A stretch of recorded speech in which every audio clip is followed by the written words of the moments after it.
Why is climate action so complex? And why is this, as you have said, a climate emergency we are living through? When we talk about climate change, the general perception is that this is something that would happen over a period of time. We are the first generation that are actually experiencing climate change.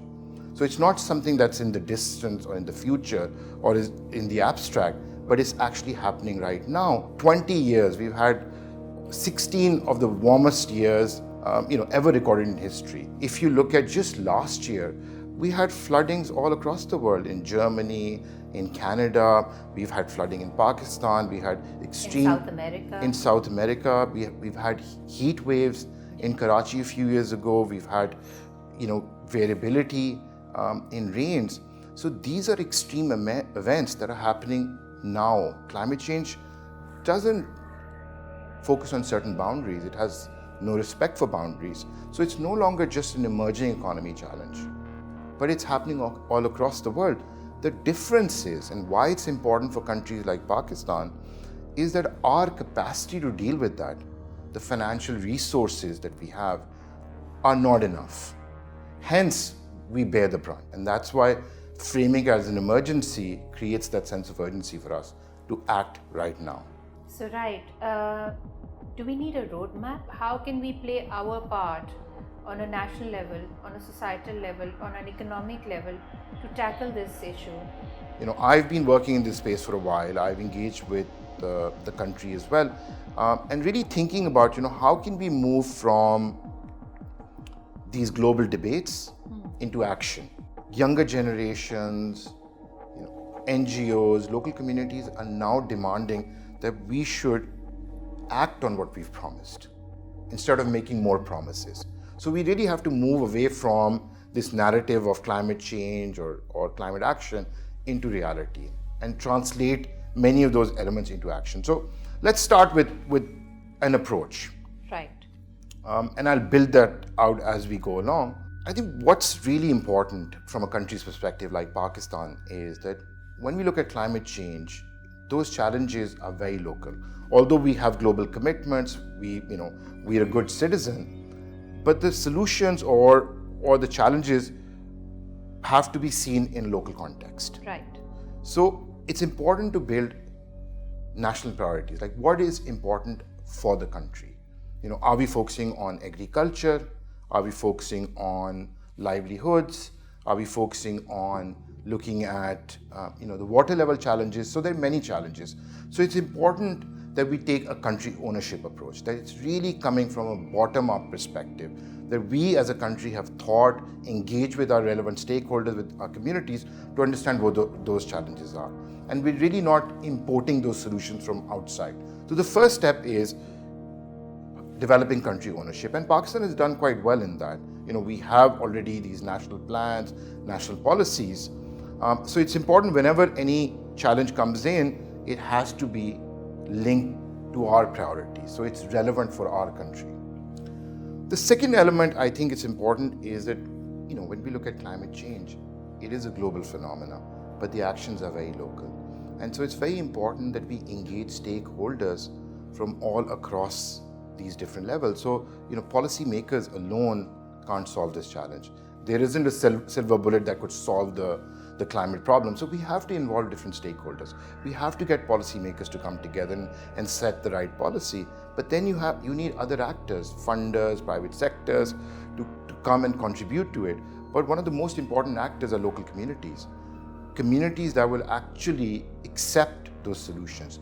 And it's important to understand, are those solutions relevant for the challenge that they're dealing with? So it's important to think from a very holistic perspective as we start. Our tendency is to focus on solutions. We are a solution-oriented society because we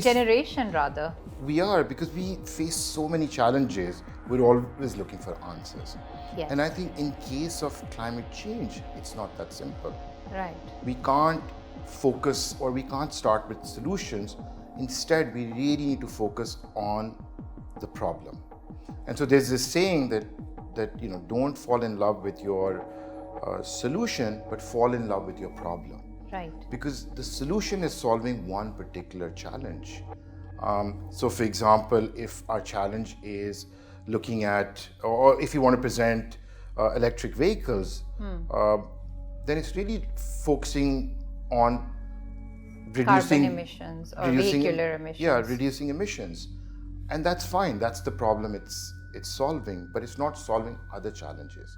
We need to ensure that there's industries that are clean. We have to ensure that there isn't loose dust. So the solutions become multiple. It gives us a huge spectrum of solutions. That's right. And the same goes for agriculture, for example. If you're really focusing on helping small farmers deal with the impacts of climate change, then really just giving them more seeds or asking them to produce more will not help, because the soil quality is a challenge, or the water quality is a problem, or they don't have the right implements. Right. So then the solutions are different. Right. So we've really focused on the production side of it. So the first step for any climate action is, what is the problem you're solving? What's the challenge that we're dealing with? And so we need to build that narrative. What are the national priorities? And Pakistan has done quite well in articulating. We have the NDCs, we have climate policies, we've had several communications. NDCs, can we just briefly define what is an NDC? So those are kind of the nationally determined contribution. Right. And they come under the UNFCCC or the COP, that every country has to submit. How are we going to reduce our emissions, but what are our adaptation plans? We can have social labs. Yes, and I'll come back to that. I think the next element that comes in is, when we look at climate change, there are two aspects to climate change. One is mitigation, where we talk about, how do we reduce carbon emissions? So clean across energy. Across the board. So it could be clean energy, it's electric vehicles, it's tree plantation. That's reducing emissions of carbon. Yes. And that's really important, because that stops future global warming. Right. So we have a budget, we need to cap that, and every nation is doing that. But we also recognize that our carbon footprint is quite small. Yes. So those things are good, those things are important, because as we grow, as we develop, our footprint will increase. So it's good to set those standards and those policies and those technologies in place. Right. But the second aspect, which is much more important for the country, is adaptation and resilience. And what that means is that, even if we stop all emissions right now, the earth will continue to warm. That's right. And so there will be impact on people. They have to live with those changes. So adaptation is about, how do we live with climate change? What are some of the actions that we can do? And that's so much more important for Pakistan, because our populations are experiencing climate change. So we need solutions for adaptation, for building adaptive capacity, for improving resilience of people to deal with these shocks. For example, heat, as we discussed, heat waves in Karachi, glacial outbursts in Chitral. Those are situations that naturally happen because of global warming, but they impact communities. And Right. That's where we need adaptation. So it's important to make that distinction when you're coming up with solutions. A lot of times, these narratives, or the global narrative, has gone to this concept of net zero, that every country needs to reduce their emissions. And that's important for industrialized nations, because they've been emitting a lot. Right. But for Pakistan, it's the adaptation part of it, that we need to help our communities deal with those shocks. I start with local communities. I look at the world from the local communities' perspective. Right. Because those are the ones that have to live with that challenge. Yes. And when I say local communities, it's citizens like you and me as well. We live in cities, we experience climate change. Right. So the solutions have to be relevant for us. If the city is heating up, how are we designing our buildings? Are they fit for purpose? I see a lot of glass buildings, and I know those are sometimes not relevant. They add to the cost of cooling, they heat up. So there are countless examples of who decided that this needs to be designed. And that's where, to your point, this concept of social lab comes in. It's a fantastic concept. The idea is, bring the actors together. So it's not just they're consulting with each other, they actually work with each other. They spend time, 6 months or a year, to actually deal with that problem. And so this concept of social lab is important, because it allows you to build trust. it allows you to understand each other's perspective. It allows you to develop a language that is common. And for me, that language a lot of times is empathy, that we have to understand each person's perspective. If the farmers has challenges, so does policymakers. They also work in their constraint. Do we need to have a greater conversation revolving around the phenomena of glacial lake outburst flooding, which is currently happening in Pakistan's north? So how do we tackle that, and how can we finance those challenges so that the communities can become more resilient and can adapt themselves to the changes that are occurring as a result of this climate change? One of Pakistan's biggest climatic challenges is the glacier lake outburst flooding. For the Glocks, it's not something that Pakistan can control. It's an outcome of global warming that happens at an international level. But what Pakistan can and has to do is really protect its communities, its local communities. And that's where climate finance and some of these strategies can play an extremely important role. We have to recognize that yes, there are engineering solutions, there are technical solutions that can slow this. And one way to go about, and where finance can really start to help you, is that how do you build these local communities' capacity? Is it through diversification of income? So if something unfortunately does happen, do they have other sources of income? So they're farming or whatever their livelihoods are, they'll have multiple sources. The second aspect is, how can you help them build a bit of resilient infrastructure so they are able to withstand some of these disasters? And then, of course, there's so many financial products, right? Like insurance, making sure that if a disaster happens, communities have a way to survive. They have access to resources. But the most important element is to keep the communities at the center of this element. We need resources. Climate finance is important. If we are to adapt, to give the right tools to local communities to adapt and become resilient, we need resources. So can we talk about that? One thing we have to start with, that resources are scarce. But for me, finance is not a goal or an outcome. It's a way to solve a challenge. So if I would say, if I had enough finance, I could solve the climate problem, that's not true. Just putting that point out there. Of course. Having said that, this is a huge opportunity right now. If you look at the world in the last 3-4 years, from governments, from private sector to investors, everyone is now focusing on, or at least talking about, climate action. You no longer have to convince people that this is the problem. What's important is, for a country like Pakistan, how do we develop robust, strong projects that allows us to bring that money in? And for that, the framework that I was speaking about, focus on the right problem, link it with national priorities, do your due diligence, set it up, make sure you have the figures and the numbers and the relevant actors together. But I think one final piece that's extremely important to get climate finance is transparency.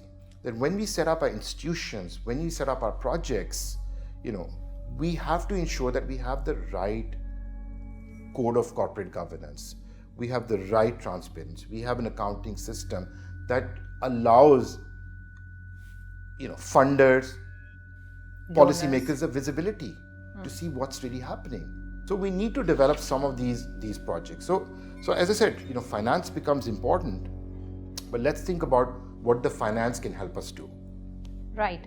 So from my understanding, this is a complex problem requiring complex thinking and critical thinking and a multi-pronged approach where many actors from different walks of life and at different levels are going to play together at a convergence point. But who will lead this effort to fruition? Right? This is a leadership question. Yes. Who is our climate leader? And again, because the challenge is multi-level, starts at the national level, goes all the way to the local level, there isn't a single actor again. And I know I keep saying that there isn't one person. All of us have to take leadership, right? And I'll explain how. government at their level have to take leadership, because climate is a public challenge. It's not something that's owned by someone. It's not that it's focused on a particular industry or a particular area or a particular community. It's affecting everyone. And as I said, climate is a cross-cutting challenge. So it doesn't sit in its own ministry. Climate sits in the Ministry of Agriculture, the Ministry of Energy, and the Ministry of Water. So it's important, and we're seeing some of that work happen. So government has to take leadership in ensuring that every policy, every project, every activity that comes forward, at least from the government's perspective, has a very strong climate element into it. They spend billions in national development, on national development projects. So who's looking after the climate aspect? If we're making a new road, who is thinking about the impacts of climate change, whether the flooding will come in, whether the heating will destroy that road? So, of course, because the government is a huge funder, it has to take leadership. The second most important aspect, and I think this is something where the world is right now, that public policy alone can't deal with this challenge. We need private sector to come in. And the narrative is that we need to focus on organizations and entities that are actually causing this challenge. If you look at the global statistics, right, just 100 companies alone are responsible for 70% of all the emissions. And the thing is that no one is holding those organizations responsible. And suddenly once you go after those organizations, they'll say, no, climate is not a problem, it's a public problem. But the narrative has to be that the person who's causing the challenge needs to pay for it. And I think that's where our private sector has to come in and step in and say, actually I am responsible for this. So they have a huge role to play in funding that element. And how they can do that, right? I'll give you an example. Businesses don't, if you look at a manufacturing company, they don't exist in isolation, right? They're not just, okay, here's my office and this is what I do. They're manufacturing something or they're buying something. Who are they buying from?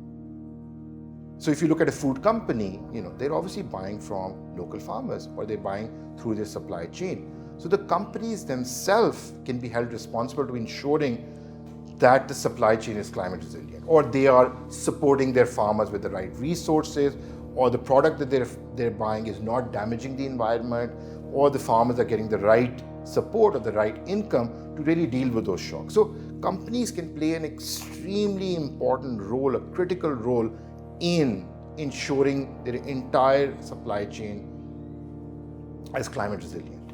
And that's what's not happening right now. Companies typically focus on their own business and say, that is the government's problem. Why is it a government's problem when you are buying those resources?